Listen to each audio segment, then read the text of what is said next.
you're not able to generate like the side-to-side weight transfer from like the slalom leading into it. We're coming in from a straightaway on it, but we're just going to be constantly repeating this exact same corner. So if you had a little mess up in your slalom that hurt your speed for that turn, now that's irrelevant because we're just coming into this thing at a straightaway.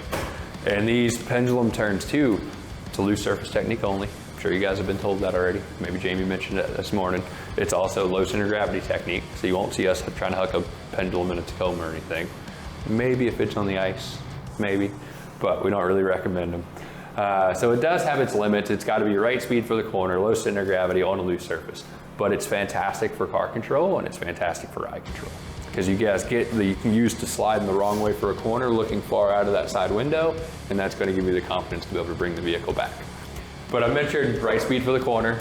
So today it's pretty sloppy out, so I'm going to say 30 to 40 miles per hour. And that's for entry speed. In the winter time, it's like 25 to 35, so conditions will determine what kind of speed it is. At the very beginning, it's going to be closer to 30 until we start blowing some of that material out by sliding through the road. Then you might be able to creep up to 35, maybe 40. We'll see what the rain does today. And then as far as their course setup goes, the first set of cones, 25 meters to the apex. That's not an exact starting point. It just helps give you a reference in the road of where you could end up starting the turn to the right. Second set, 13. That's going to help determine when you should be rotating back the other direction around that apex corner. Again, it's not an exact turn back point. It just helps give you a reference of where you are in the corner. So I mentioned out in the slalom, we tell you guys to start on the outside, exit on the inside. But now we're doing pendulums. We're coming in on a straightaway. I got to turn right to go left. So what side of the road am I going to come in on? Yeah. So it's a little bit different from what we were telling you guys out there in the slalom. We'll come in on the inside of the road. First thing I want to make sure I'm doing, having some gas on, just like we told you out in that slalom area. So keeping that gas nice and steady, and then we got to turn the wheel a little bit. I don't want to see a bunch of steering, because again, it's only 25 meters. So if you're all the way down to 6, there's not a chance in hell you're going to have enough time to bring that wheel all the way back to 6 the other direction. So go over to 3, 4 o'clock, somewhere in that range, no more than that, because what actually does the turning to the right? Transferring the brake. With what? Your brake pedal, right? Yeah. So make sure you get on that brake. That's going to hold that weight on the front, brings it off the rear. So now that's going to allow the car to turn on us. So make sure you start these things early enough as well.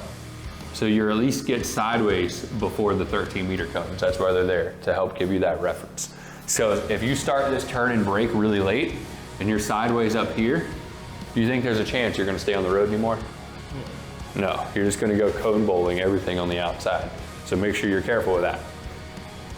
So start things early, separate these inputs out too. That's the same thing that we told you in the slalom. Make sure you turn, let it hook up a little, then get on the brake. If you turn brake too close together, you're just going to go straight. You're going to lock up those tires.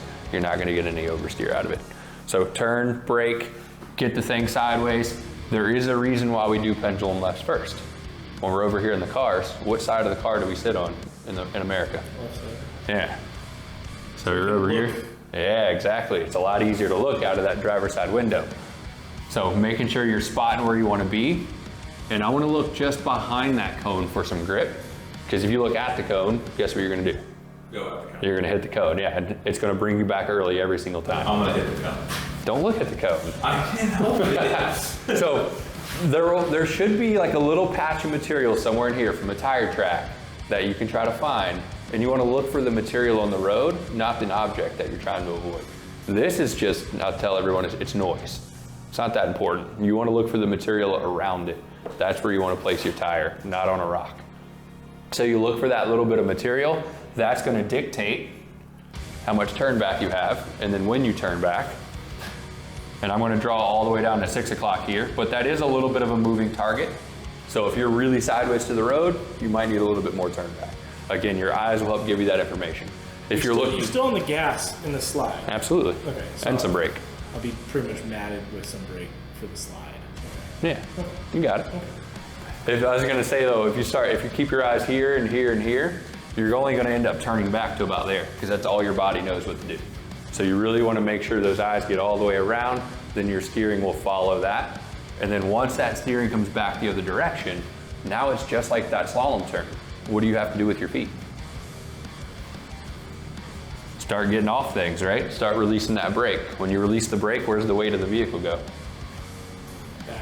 To the back, right? So it bites those tires in. So now the car won't just keep spinning out to the right.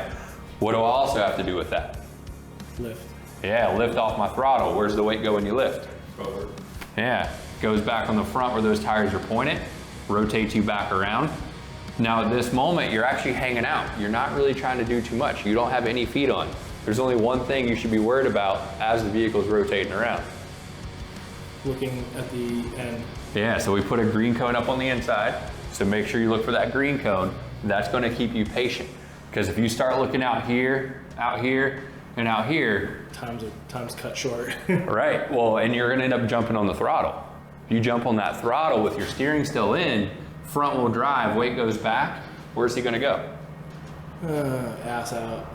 He's gonna go straight to those outside cones. He's gonna understeer. That's why we call it a premature accelerator, right? You don't wanna be known as one of those things. So you have to be patient. And that's where looking at that green cone is gonna help, because it's like, oh yeah, the corner's a lot longer than I expect. Look over here. At the very end too, before you actually get back on throttle, what do you think your steering needs to be? Straight. Yeah, there you go. So wheel back to center, and then your gas is back on again. That's Pendulum. Should be setting the speed coming in, looking where he wants to go, turns and brakes. You see his eyes went completely straight on that. So he ended up mopping up the brakes because he looked straight and he lifted off the throttle and he was still on a lot of brakes. You gotta make sure you look where you want to go.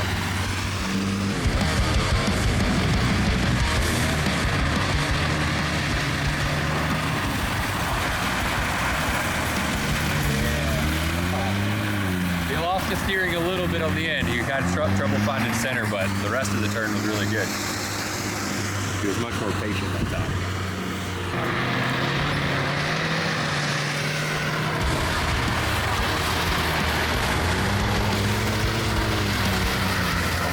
Just a touch early on his gas. He's still at about 90 degrees of steering in when he's throttled.